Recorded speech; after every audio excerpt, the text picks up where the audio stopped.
오늘 본문 말씀은 예수님께서 십자가 고난을 앞두고 제자들의 발을 씻겨주시면서 성만찬을 하셨던 최후의 만찬에 관한 내용을 설명해 주고 있는 말씀인데요, 1절 말씀 우리 같이 함께 보겠습니다. 자기가 세상을 떠나 아버지께로 돌아가실 때가 이른 줄 아시고 세상에 있는 자기 사람들을 사랑하시되 끝까지 사랑하시니라. 아멘.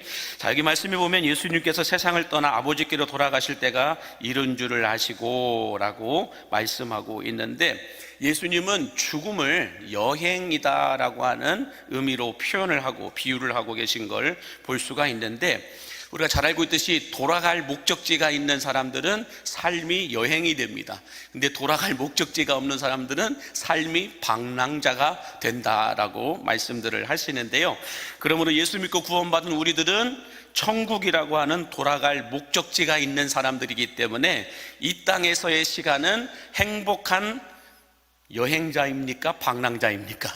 행복한 여행자들이심을 믿으시기 바랍니다. 여행은 여러분 해보셔서 알겠지만 몸은 피곤해요. 그런데 마음은 즐겁고 행복합니다. 얼굴은 항상 미소가 떠나지를 않는 거죠. 마찬가지로 돌아갈 목적지가 있는 인생을 살아가는 사람들은 여러분 하루하루가 조금 몸은 피곤할 수 있을지 몰라도 신바람 난다라는 거예요. 신난다라는 거예요.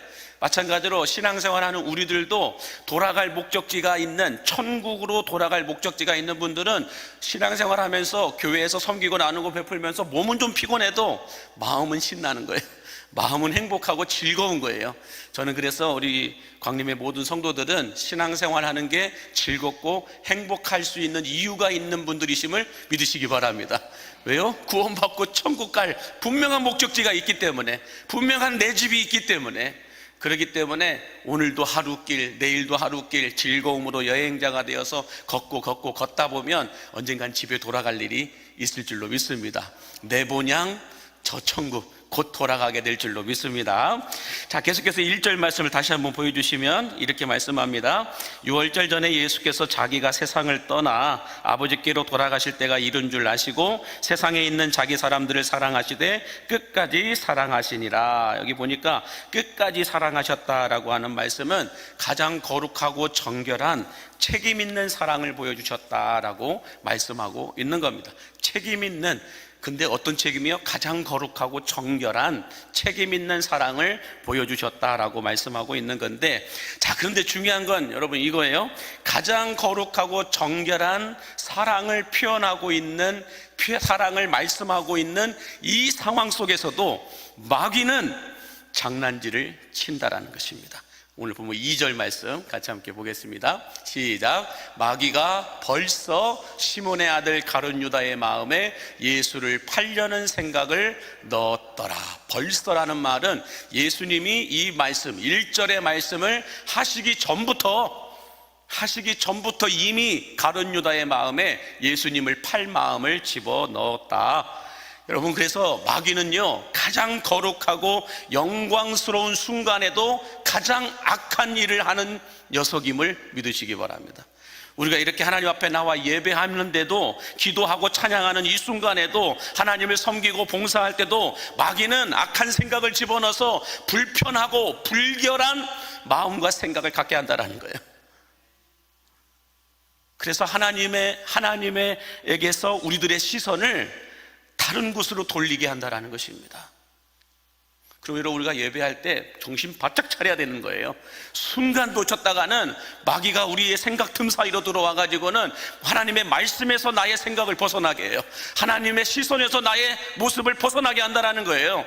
그럼 여러분, 예배 드릴 때 예배 드리놓고 시험 듭니다. 예배 드리고 난 이후에 여러분들 불편한 마음으로 돌아갑니다. 왜 그럴까요? 악한 마귀에게 마음을 빼앗긴 거예요. 자, 그러다 보니까 인간에게 있어 가장 보배롭고 존귀한 시간, 가장 영광스러운 이 만남의 시간인 예배를 통하여 하나님과의 만남도 없고, 하나님께서 주시는 은혜도 없고, 하나님이 베풀어 주시는 치유도 없고, 축복도 없는 거예요. 마귀에게 마음을 빼앗기면 예배를 통하여 하나님은 우리를 만나주시고, 우리를 치유하여 주시고, 때로는 치료하여 주시고, 때로는 축복하여 주시는데 아무것도 없는 거예요. 그런데 하나님께 집중하여 최고의 하나님께 최선의 예배를 드리면 우리는 하나님과의 만남이 이루어지게 되고, 만남이 이루어지게 되면 여러분 내 인생에 꼬여있는 문제는 그때부터 풀어짐을 믿으시기 바랍니다. 네. 이렇게 여러분들 우리가 말씀을 알고 있는 것, 혈루증을 이 회당장 야이로의 딸이 병들어 죽어가고 있는 상황에서 여러분 어떤 일이 벌어져요? 야이로가 예수님을 만나서 예배가 예배되니까 그 예배가 예배되는 그 순간에 야이로의 딸이 나아요.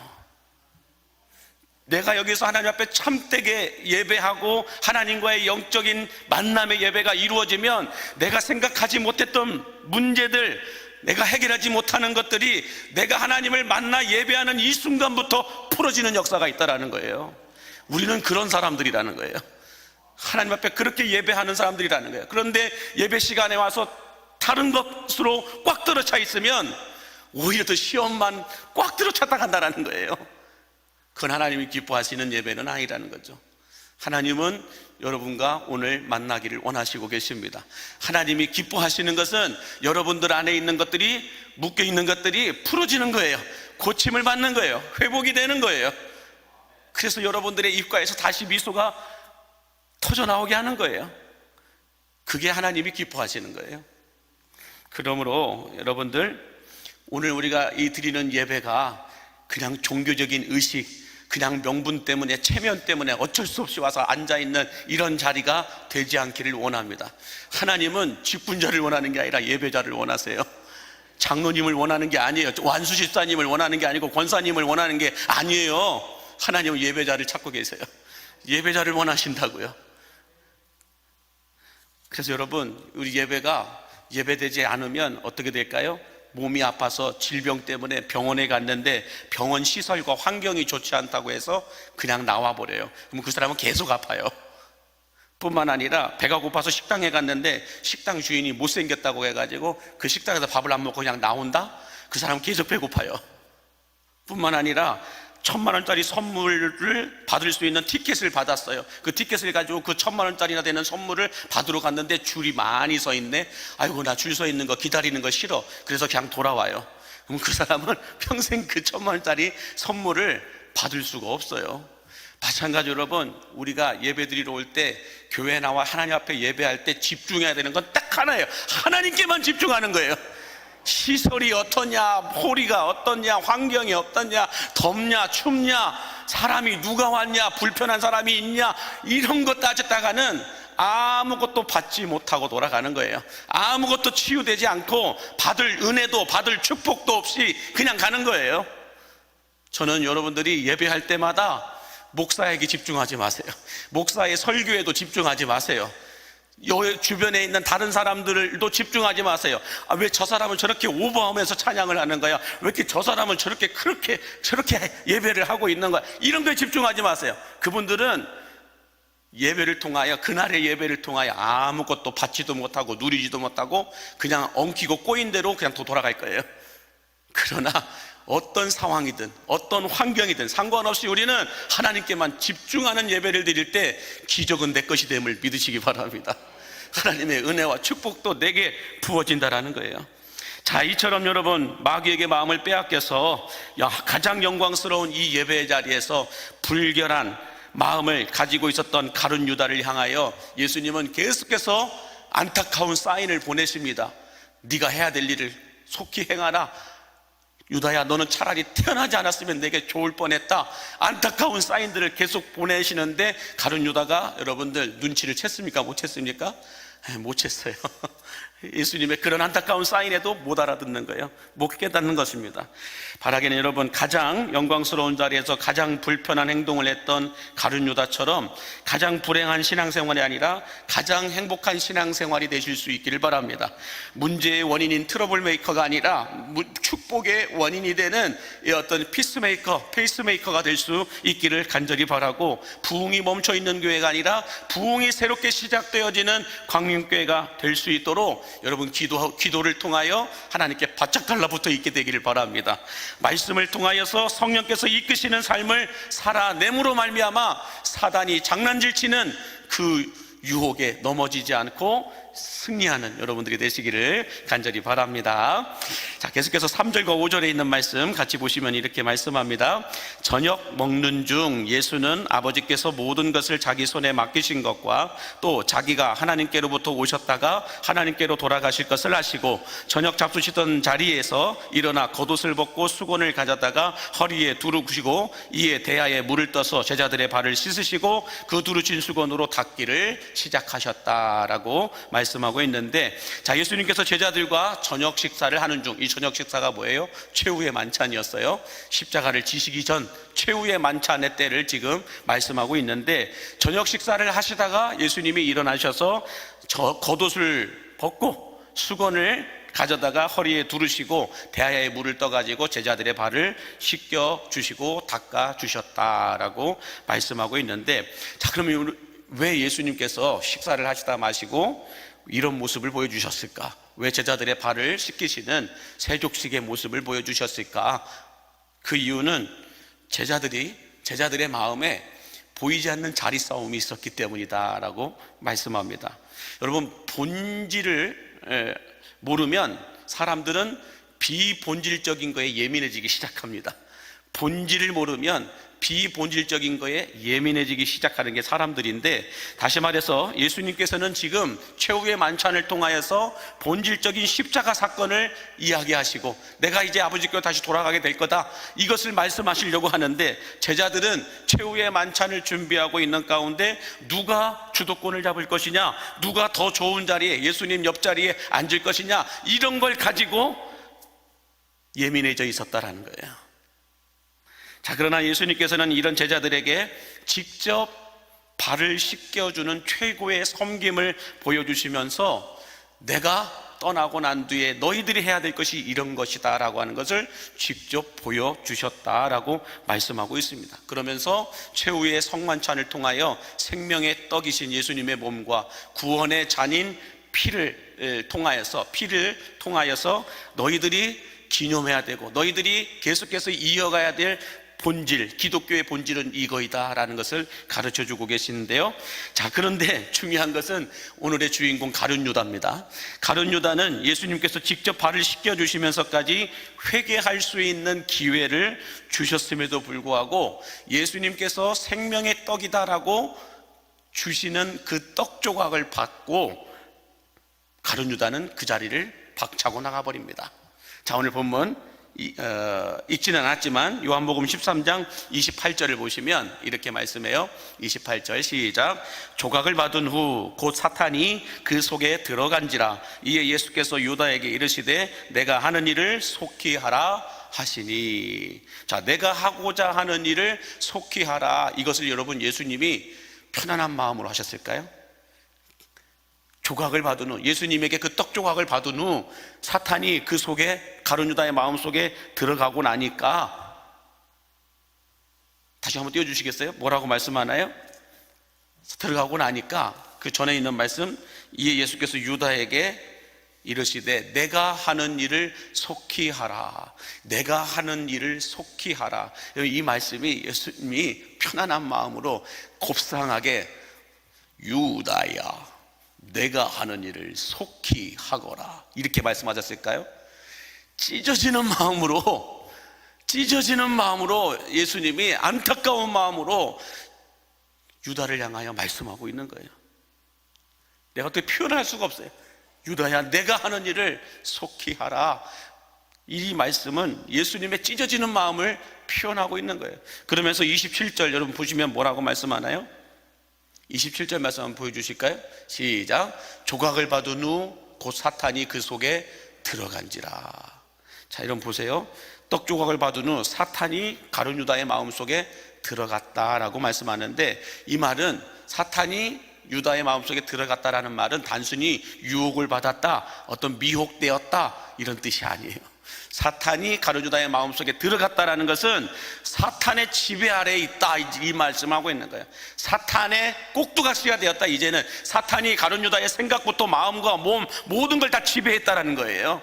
그래서 이제는 사탄이 움직이는 대로, 사탄이 말하는 대로 가룟 유다가 할 수밖에 없는 지경에 놓이게 되었다라고 말씀하는 거죠. 그러므로 인하여 예수님이 안타까운 마음으로 사탄의 완전히 하수인이 되고 사탄의 꼭두각시가 되어버린 이 가룟 유다를 향하여 내가 하고자 하는 일을 속히 행하라, 이 말씀을 하고 계신 거예요.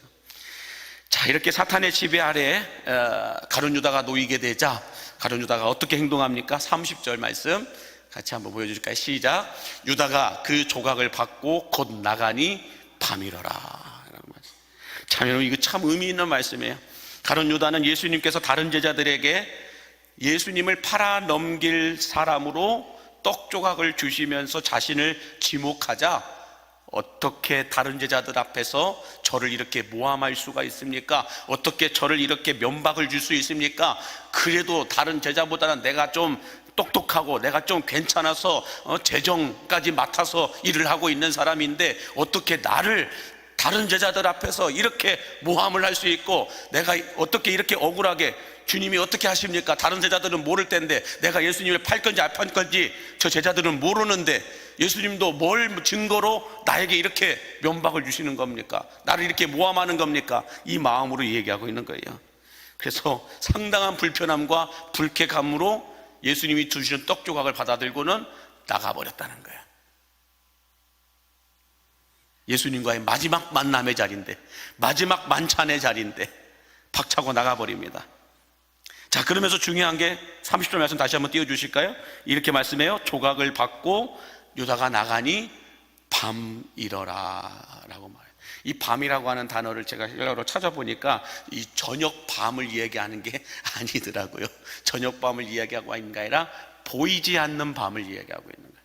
이 보이지 않는 밤이라고 하는 것은 앞이 보이지 않는다는 거예요. 이제는 어두움이 찾아왔다는 거예요. 어떤 이 눈에 보이는 낮과 밤, 이것을 이야기하는 것이 아니고 이 영적인 어떤 생활에, 인생에 어두움이 찾아왔다라는 거예요. 힘들고 고통스러움이 찾아왔다라는 거예요. 그러므로 여러분, 예수님에게서 나가면 인생의 밤이 찾아오고 신앙의 밤이 찾아옴을 믿으시기 바랍니다. 아무리 힘들고 고통스러워도 예수님께 달라붙어 있게 되길 바랍니다. 아무리 자존심이 상하고 아무리 무시를 당하고 아무리 모함을 당하고 아무리 여러분들 모욕을 당해도 예수님께 붙어 있어야 돼요. 그래야 밤이 안 와요. 그렇지 않으면 내 인생에 수만 가지의 더러운 악한 것들이 나를 끌어당기기 시작할 겁니다. 인생의 밤이 찾아오는 거예요.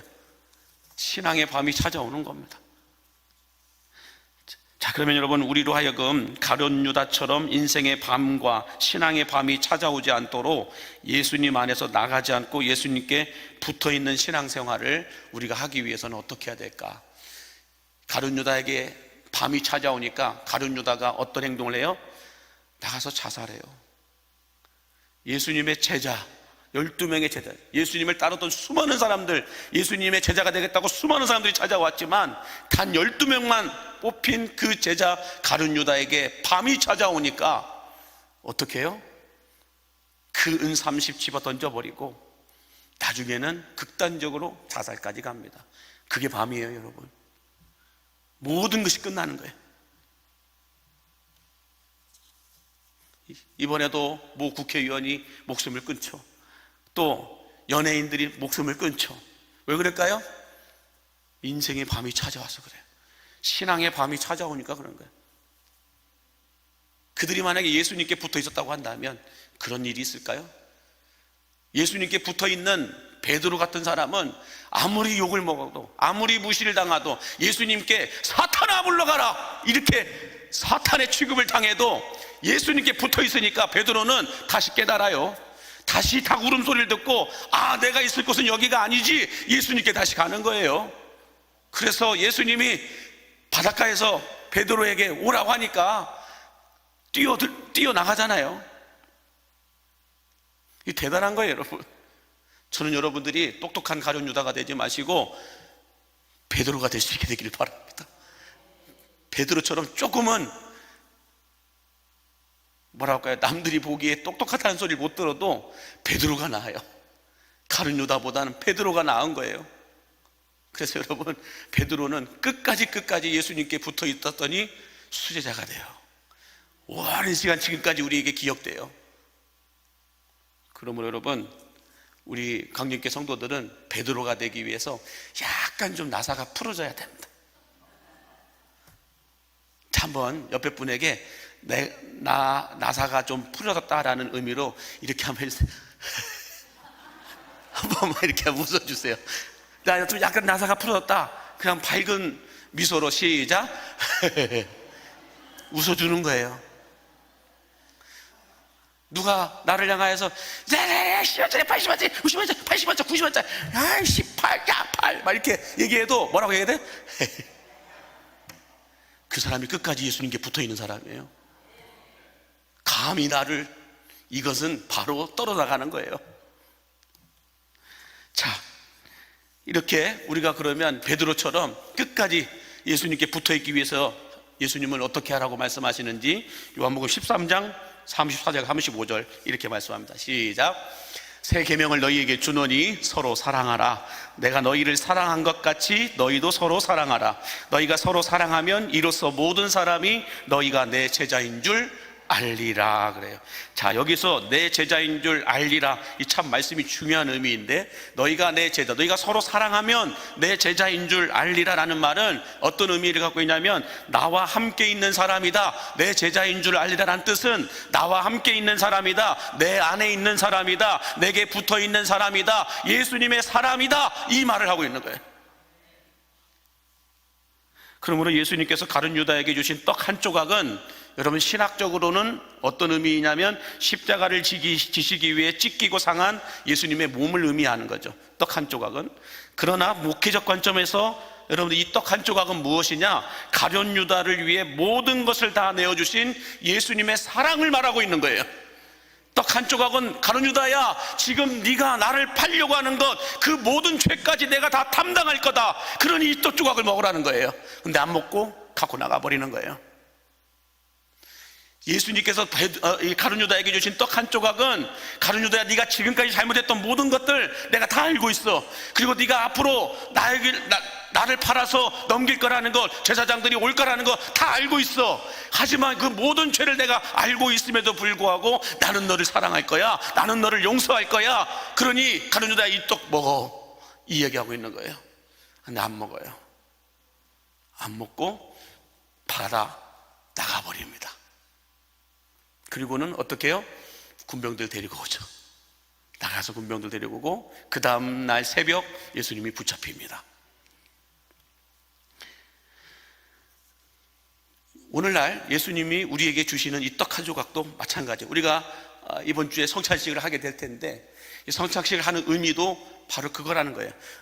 우리가 지금까지 지었던 모든 죄를 예수님이 다 용서하시겠다라는 거예요. 앞으로 우리가 지을 모든 죄까지도 알고 계심에도 불구하고 이 떡과 포도주를 마시는 자마다 다 용서하시겠다라는 거예요. 그 예수님의 사랑, 그 하나님의 사랑을 이야기하고 있는 거예요. 여러분, 이런 말이 있죠. 한번 띄워주실까요?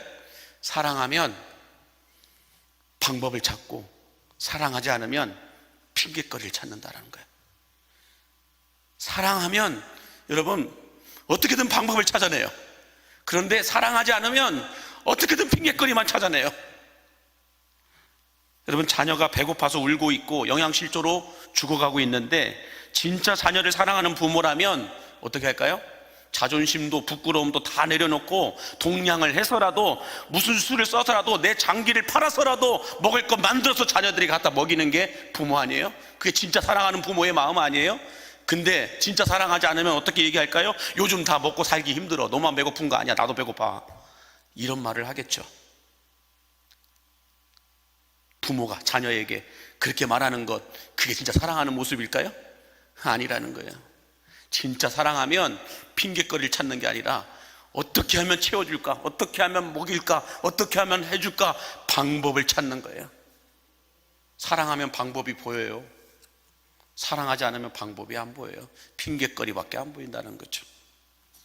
마찬가지로 여러분, 광림교회가 진짜 예수님의 몸된 교회이고 하나님께서 진짜 내게 주신 내 교회라고 믿는다면, 어떻게 하면 광림교회가 행복하고 계속해서 평안해요, 든든히 서갈 수 있을까? 그 방법을 찾아요.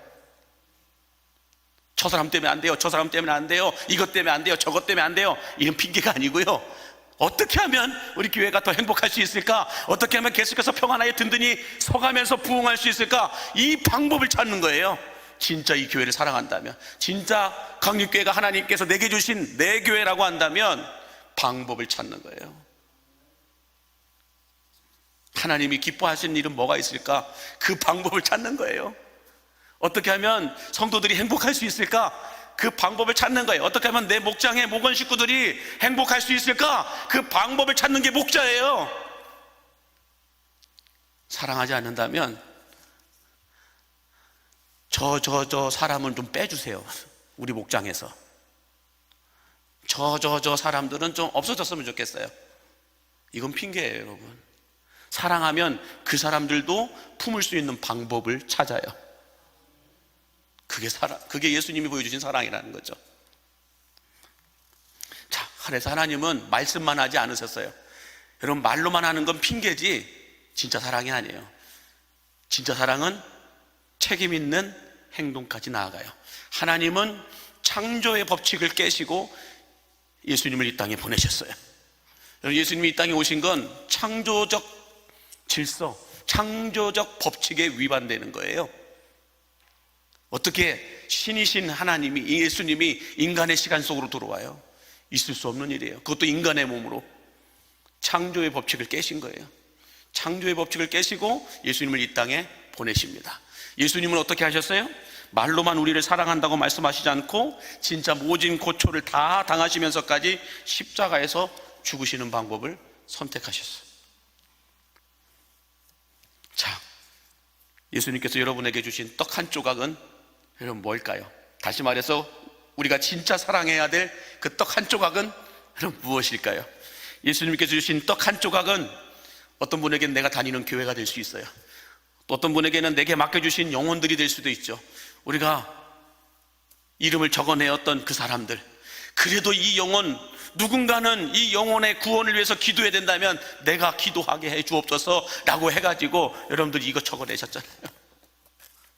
그래도 이 사람은 내가 사랑해야 될 떡 한 조각이다라고 한다면 더 늦기 전에 내가 이 영혼의 구원을 위해서 기도해야지. 이번에 9번의 장례를 3주 동안 치르면서 그런 생각들이 자꾸 드는 거예요. 더 늦기 전에 저 사람에게 구원을 전해야지. 구원을 말해야 되지. 더 늦기 전에. 그런 경우들이 너무 많았어요. 이번에도 장례 치르면서도 얼마나 하나님께 감사한지 모르겠어요. 장례가 나기 전에 그래도 마지막 찾아가서 기도해주고. 그런 분들이 여러분들 이번 장례 9건 중에서 몇 분이 계세요. 늦기 전에 찾아가서 기도해주고 그 영혼을 위해서 축복해주고 그 영혼에게 구원을 전파하고 복음을 전파하고, 진짜 그렇게 전파하고 난 이후에 하나님이 그 영혼 데려가셨어요. 얼마나 마음이 기쁜지 제가 눈물이 나. 눈물이. 아, 이게 목사지.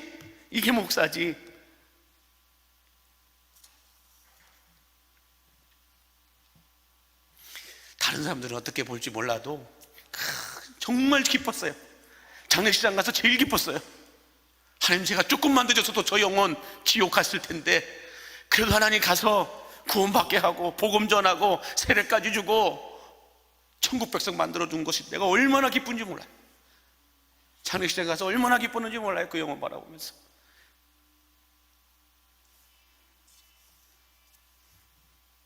물론 신방 와달라고 해주신 그분들에게 너무 감사했지만, 그래서 여러분, 우리가 이 육특수행진을 하는 이유는 그거예요. 더 늦기 전에 내 기도가 필요한 그 사람, 더 늦기 전에 복음이 필요한 그 사람, 예수님이 필요한 그 사람에게 여러분들 복음을 전할 기회를, 구원받을 수 있는 기회를 만들어주자라는 거예요. 그래서 여러분, 우리가 익투스 153이라고 하는데 많은 분들이 153명 전도라는 소리야? 아니에요. 그 뜻이 아니에요, 여러분. 153 물고기, 그 물 안에 들어간 물고기, 여러분, 그거 많은 분들이 착각하고 계시는데 전도 153명 올해 하라는 소리야? 착각하지 마세요. 그 얘기가 아니에요. 베드로를 치유하고 치료하고 회복하기 위해서, 영혼을 구원하기 위해서 여러분들 그 갈릴리 호수에 물고기 153마리밖에 없었을까요? 갈릴리 호수 나중에 가보시면 알지만 그냥 여기 우리 웅천에서 보는 그 바닷가보다 더 커요. 끝이 안 보여요. 잘. 그렇게 큰 갈릴리 호수예요. 근데 거기에 베드로 물고기 153마리밖에 없었을까요? 아니에요. 더 많았어요. 그 조그마한 고기만 있었을까요? 아니, 큰 고기도 있었어요. 153마리 그 물고기보다 더 큰, 익투스라는 그 물고기보다 더 큰 물고기가 있었어요. 그럼에도 불구하고 여러분, 예수님께 쓰임받은 물고기는 153마리밖에 없어요. 그 그물 안에 들어갈 수 있는, 그물에 가득 들어갈 수 있는 물고기가 153마리밖에 아니었어요. 만약에 베드로가 준비한 그 그물이 153마리보다 더 많이 들어갈 수 있는 더 큰 그물이었다면 153마리 아니라 더 많이 들어갔겠죠. 그런데 꽉 들어찰 수 있는 물고기가, 그물이 153마리밖에 못 들어가는 그물이었어요. 베드로가 던졌던 그물은 그 153마리밖에 못 들어갔다고요. 그물이 만약에 더 컸으면 더 많이 들어갔겠죠. 그래서 우리가 준비해야 될 건 153마리가 아니고 그물이에요. 그물을 준비해. 이게 그물이라는 거예요. 여러분, 이것이 우리가 준비해야 될 그물이라고요. 기도한 만큼, 이 이름을 적어서 낸 만큼 우리의 그물은 넓어지는 거예요. 그 넓어진 것, 그 안에 153마리의 물고기, 전도되는 영혼이 아니고요. 무엇이냐? 하나님께 쓰임받는 사람들이에요. 153명을 하나님이 찾고 계시는 거예요. 영혼 구원을 위해서 153마리의 물고기, 그 예수님의 그물 속에 들어간 153마리의 물고기, 하나님께 쓰임받던, 부름받은 그 153명, 저는 우리 광님께 그 사람들이 세워지기를 원하는 거예요. 앞으로의 20년의 제 목회 가운데서 하나님이 멋지게 쓰임 수 있는 베드로와 같은 배신자, 어떤 상처받은 자, 시험에 들려 있는 자, 억눌려 있는 자, 예수님을 배신하여 도망쳐서 갈릴리 호수로 도망쳐온 베드로뿐만 아니라 그 외에 다른 제자들까지 이들을 치유하고 회복하기 위해서 아침 조반을 만들어서 물고기를 잡아왔잖아요. 그 물고기의 쓰임을 통하여 베드로가 회복이 돼요. 나는 그래서 이 153명의 물고기와 같은 익투스 물고기, 옵사리오 물고기가 아니고 익투스 물고기인 최상급의 하나님께로부터 부름을 받은 그 물고기 153마리를 통하여서 베드로와 같은 사람들을 치유하고 회복하고 새롭게 하기를 위한 하나님의 비전을 이야기하고 있는 거예요. 153명의 전도 대상자를 적어내라는 소리가 아니에요. 저는 여러분들이 하나님으로부터 부르심을 받은 그 수많은 갈릴리 호수 안에 있는 물고기들 가운데서 예수님이 베드로의 그물 속으로 들어가라 라고 말했을 때 그 153마리의 물고기가 앞다투어서 달려와가지고 베드로의 그물 속으로 들어갔을 거 아니에요. 그 그물 속에서 쓰임받은 그 물고기들이 가장 행복한 거 아니에요? 예수님께 쓰임받는 그 갈릴리 호수의 수많은 물고기들보다도, 수많은 성도들보다도 예수님께서 부르셔서 그 부르심에 콜링받아 베드로의 그물 속으로 들어간 그 153마리의 물고기가 가장 행복한 물고기들 아니겠냐는 거예요. 저는 그걸 보고 있는 거예요. 그 153명의 부르심을 받은 사명자들, 사역자들, 동역자들, 기도자들, 중보자들, 섬기는 자들, 예배자들, 이 사람들이 필요한 거예요. 영혼을 구원하는 건 하나님이 하실 일이고요. 우리는 목원들 가운데 찢기고 상한 그 목원들을 회복하기 위해서, 수많은 예배자들 가운데서 찢기고 상하고 고통 가운데 있는 그들을 회복하기 위해서, 주님, 내가 여기 있사오니 153마리의 물고기 가운데 한 마리로 나를 사용하여 주옵소서, 이 사명자들을 찾고 싶은 거예요. 그래서 올해 안에 익투스 물고기 153마리를 통하여서 이제 내년부터 하나님이 어떻게 새롭게 우리 교회를 펼쳐가실지 나중에 여러분들 나누겠지만은 함께 동참해 주시기 바랍니다. 153, 이 물고기의 콜링 속으로 여러분들의 콜링이 있을 수 있게 되기를 간절히 바랍니다. 기도하겠습니다. 찬양팀 나와주시기 바라고요. 구원자가 되신 하나님 아버지, 오늘 또 하루길을 걸어가는 우리들에게 성령의 충만함을 더하여 주셔서 주님께서 보고 계신 것을 볼 수 있고 듣고 계신 것을 들을 수 있고 걷고 걸어가시는 곳을 함께 동행할 수 있는 믿음 위에 믿음을 더하여 주옵소서.